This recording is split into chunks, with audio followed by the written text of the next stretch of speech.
Let's continue with the review of the book.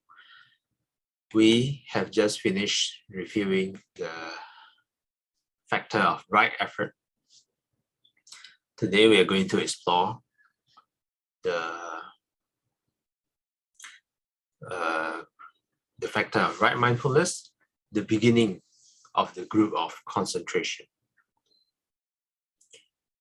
I'll just go through some of the important lines because this is a review, not a full reading.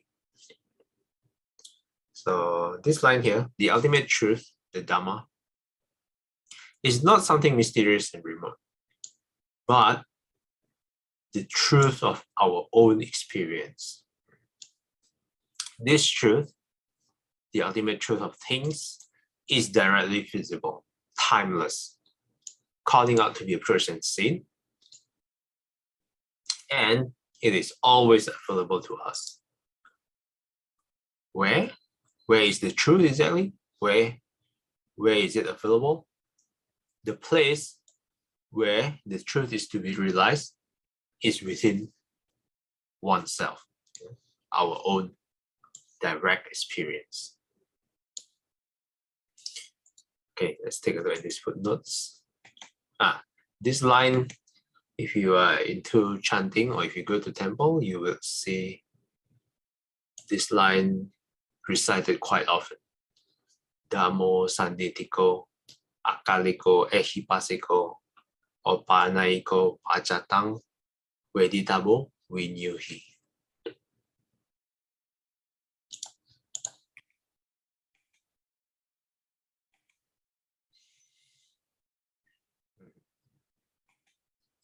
So how exactly should we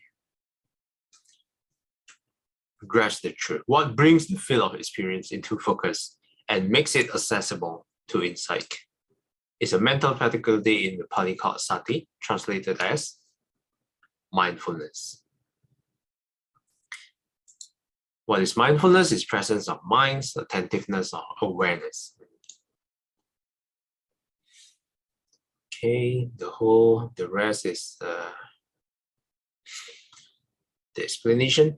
The mind is deliberately kept at the level of bare attention, a detached observation of what is happening within us and around us in the present moment. This line, all judgments and interpretation have to be suspended. If they occur,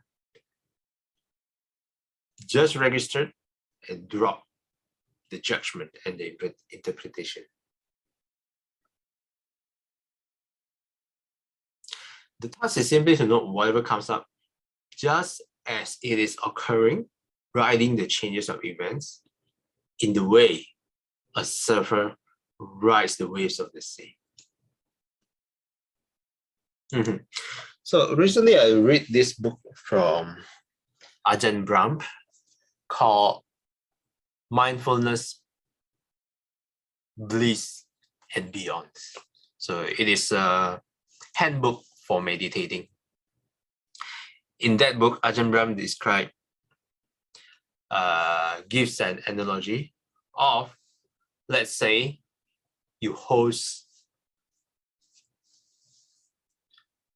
for example, let's say you host a party, for example, for a lot of guests, and then you are there, you are tasked, you are the doorman tasked to greet the guests coming in to your house. For example, there are 100 guests coming in one by one. So your task is simply, when the guests coming in, is to greet them very briefly. So what does it have to do with mindfulness? When you greet the guests, if you get lost in the chatter, let's say, oh, welcome, Saikyang, how are you? How's your week? We end up chatting for 5 minutes. Then the rest of the guests coming in, 1, 2, 3, 4, 5, 6, 10, you miss all of them. You don't get to greet them. So that is, I think, a pretty good simile of getting lost in the chatter. Yeah? When one guest coming in, so in our field of experience, when you sense something, when something grabs your attention, for example, let's say the phone, and then I engage in the phone, or let's say the thoughts coming in, and then I entertain the thoughts for 5 minutes. So that is the same with talking with the guests for a long time, and then ignoring all the guesses that are coming in. Yeah. In mindfulness, we are ignoring everything that's coming in and just getting lost in our thoughts. Yeah. But in fact, the guests are always coming in through our mind, but we simply ignore them, and then we get lost in our train of thoughts. We get lost talking to the one guest. Yeah, maybe because it's our friend, or because that guest is somehow that specific guest grabs our attention for a long time. Yeah. Can be for many reasons. Yeah. So in this case, our task is simply to, when the guests coming in one by one, greet them. Oh yeah, and then welcome to the house, and then goes in, and then welcome, another guest coming, welcome to the house. Yeah. So this is the analogy for mindfulness. Whatever judgment and interpretations that come to your mind have to be suspended, and if they occur, register and just drop straight away.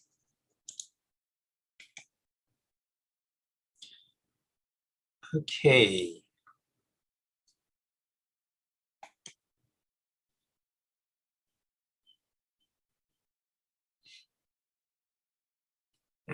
Yeah.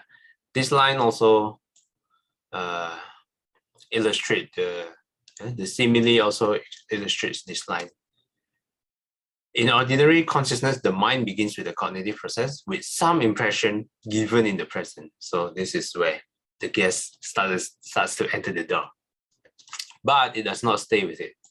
It uses the immediate impression as a springboard for building blocks of mental constructs, which remove it from the sheer facticity of the datum.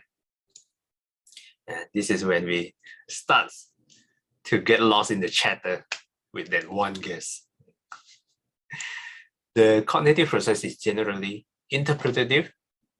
The mind perceives its object free from conceptualization only briefly.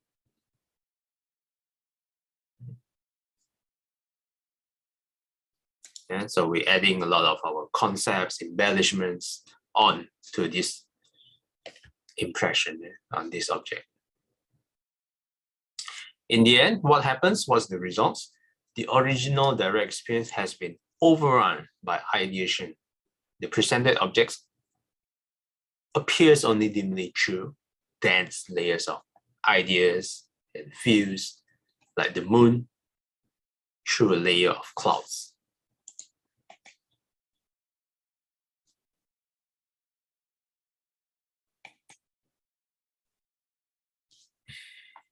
The Buddha called this mental construction papancha, elaboration, embellishment, or conceptual proliferation. The product is not wholly illusion, not sheer fantasy. It takes what is given in immediate experience as its groundwork and raw material, but along with this, it includes something else, the embellishments fabricated by the mind.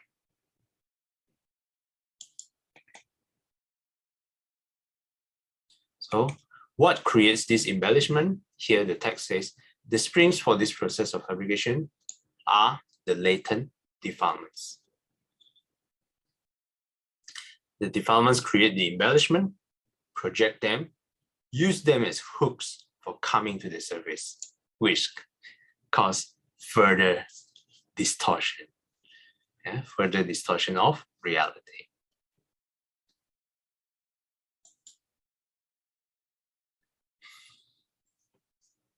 So how to deal with all this embellishment? We're coming back to mindfulness. Because we have been doing all these embellishments, All these doings of ours are modes of interference, ways the mind manipulates the experience. Why? The mind wants to establish its dominance. What does mindfulness do? Mindfulness is doing the undoing, so to speak. Undoes the knots and tangle of this doing by simply noting. It does nothing but note, watching each occasion of experience as it arises, stands, and passes away. In the watching, there's no room for clinging, no compulsion to settle things with our desires. There's only a sustained contemplation of experience in its bare immediacy, carefully and precisely and persistently.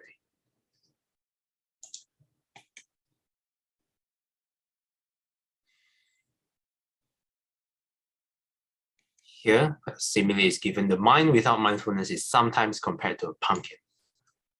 Yeah. The mind established in mindfulness to a stone. When you place pumpkin on a pond, on the surface of the pond, pumpkin floats away, always remains on the water surface and goes unstable. But if you drop a stone in the pond, plop,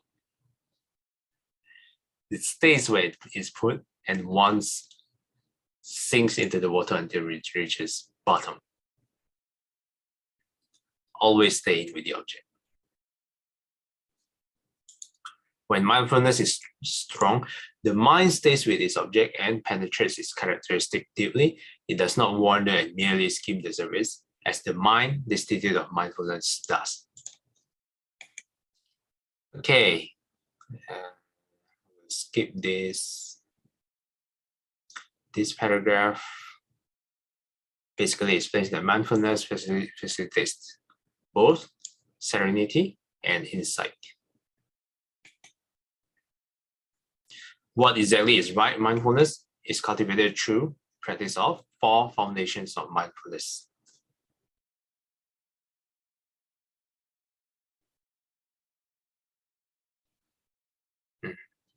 This is the standard formula for right mindfulness. Herein, among dwells contemplating the body in the body, ardent, clearly comprehending and mindful, having put away covetousness and grief concerning the world, he dwells contemplating feelings in feelings, states of minds in states of minds, phenomena in phenomena. Ardent, clearly comprehending and mindful, having put away covetousness and grief concerning the world.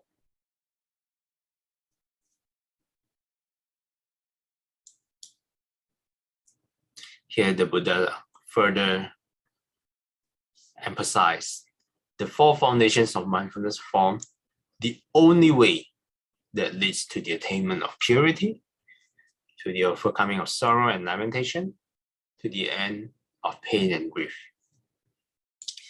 to the entering upon the right path and the realization of Nibbana.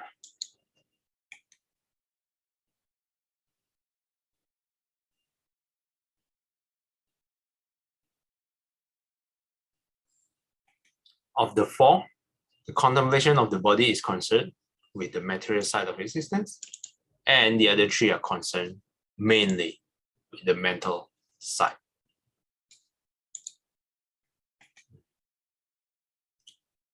We have a little bit of time. Let's also explore the first one at least. Contemplation of the body starts with the most common method. The mindfulness of breathing, anapanasati.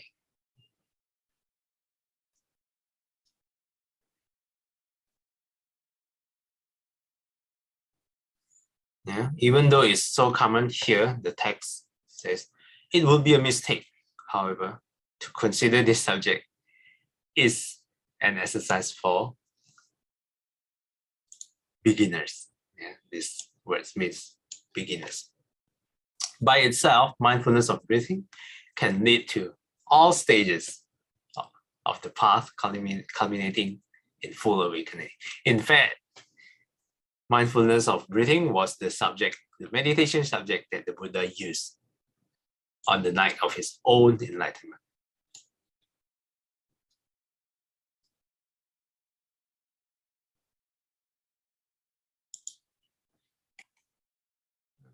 Okay. Why is mindfulness of breathing so effective? Because it is always available to us. Unless we are in a coma or in a deathbed. Does the people in coma breathe? They do, yeah. But probably it's not easy to observe when we are in coma.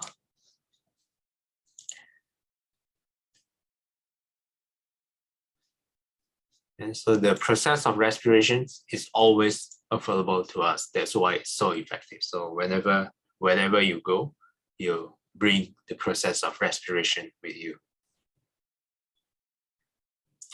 Okay, I'm not going to go through the process. I think all of you are familiar with it, observing the in and out. Here, there are 4 steps mentioned in the sutta itself. The first 2, note whenever a long inhalation occurs, whenever there's a long exhalation occurs, just note this is a long inhalation. This is a long exhalation. It's a short, if it's short, and then just note this is short. Inhalation, just note this is a short exhalation.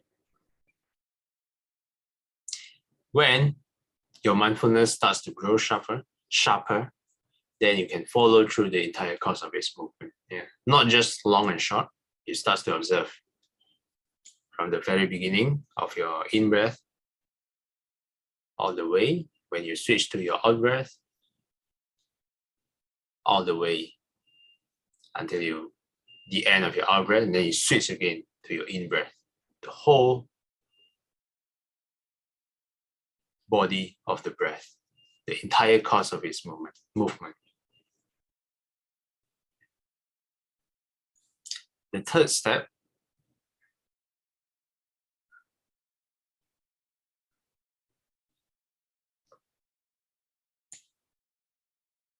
okay, yeah.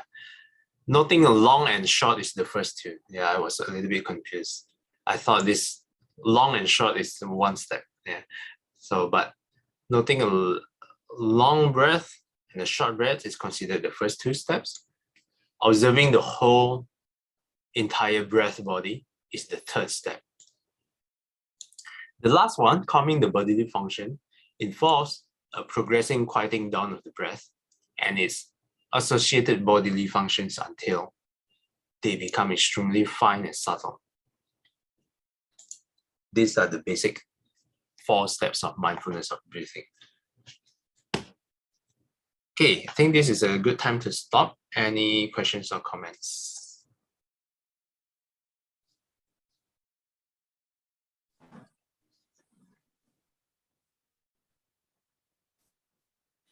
Marcel, Brother Marcel, just as an aside, I sent you a poem which is used in a lot of mindfulness, secular mindfulness teachings, because just now you talk about the analogy of the guest. And I thought that poem actually very accurately describes how, the thoughts that arise every now and then is like a guest coming into the house. Maybe you can share with everyone. Okay, let me show it on the screen. Give me a second.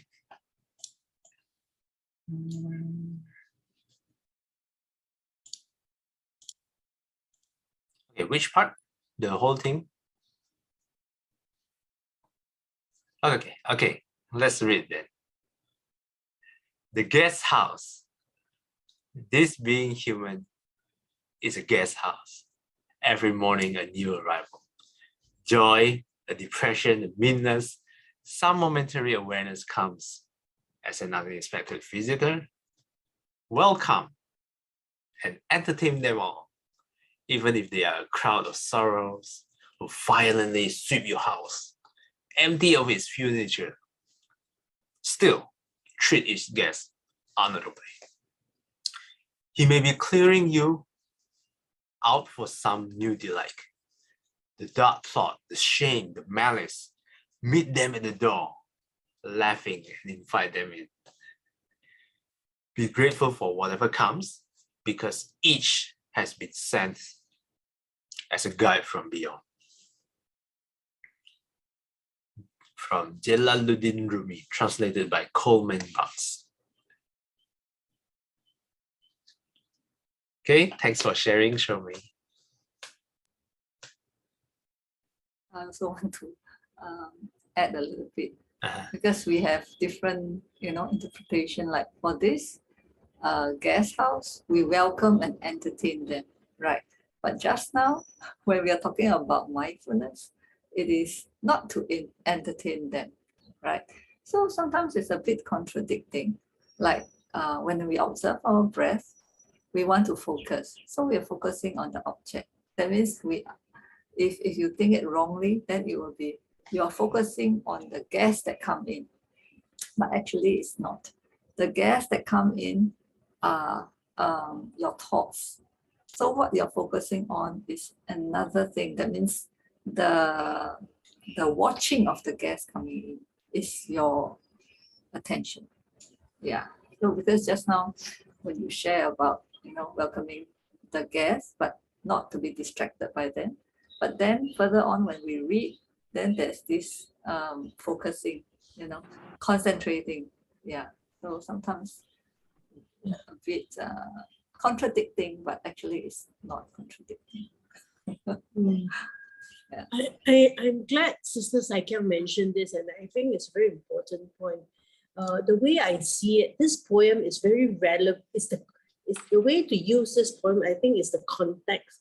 I suppose for someone who's very new to strong negative emotions or any kind of emotions and not knowing how to manage it because they're not meditation practitioners, this comes in helpful, It's like an introduction to meditation.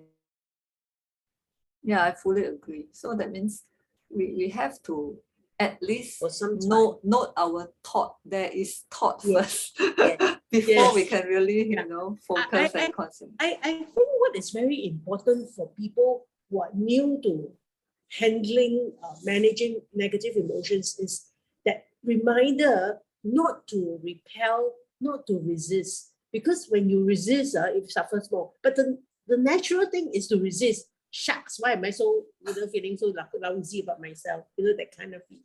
Yeah. Thanks for sharing the poem. Okay, thanks, Shomi. Okay, Sister Singhui. Yeah. So can I just clarify? In meditation, we have an object of focus, which is the breath, and subsequently, whatever comes in, we just note, not resist them, just note and then let them go, and then go back to your breath. Is that what we're supposed to do? So we're not focusing on the guest that is coming in, whatever thoughts, but just be aware and then let them go. But we still have an object of focus, which is the breath. Right? So it's not that the object of meditation changed to the guest, right? No. Okay, thank you. Maybe I'll just quickly read out the simile so there's no misinterpretation. Okay, Ajahn Ram here wrote, to develop this metaphor, imagine your mind to be a host at a party, meeting the guests as they come in the door. If one guest comes in and you start talking with this person about this or that, then you are not doing your duty of paying attention to every guest who enters. Since a guest comes in the door every moment, you must greet each one and then immediately greet the next. You cannot afford to engage, even in the shortest conversation, with any guest, since this would mean missing the one coming in next.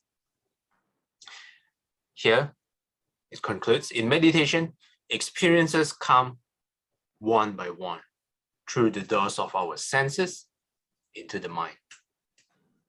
If you greet one experience with mindfulness and then start a conversation with it, you will miss the next experience following right behind. 烟消三障诸烦恼，烟得就会证明了。普愿罪障悉消除，时时常行菩萨道。阿弥陀佛。Till we meet again, may we be guided by the Buddha, Dhamma, and the Sangha. Sadhu, sadhu, sadhu. Have a mindful Saturday ahead. Thanks everyone for participating. See you guys next time. Thank you. Bye. Thank you. Bye-bye. Bye bye. Thank you, brother. Thank you, sister. Bye.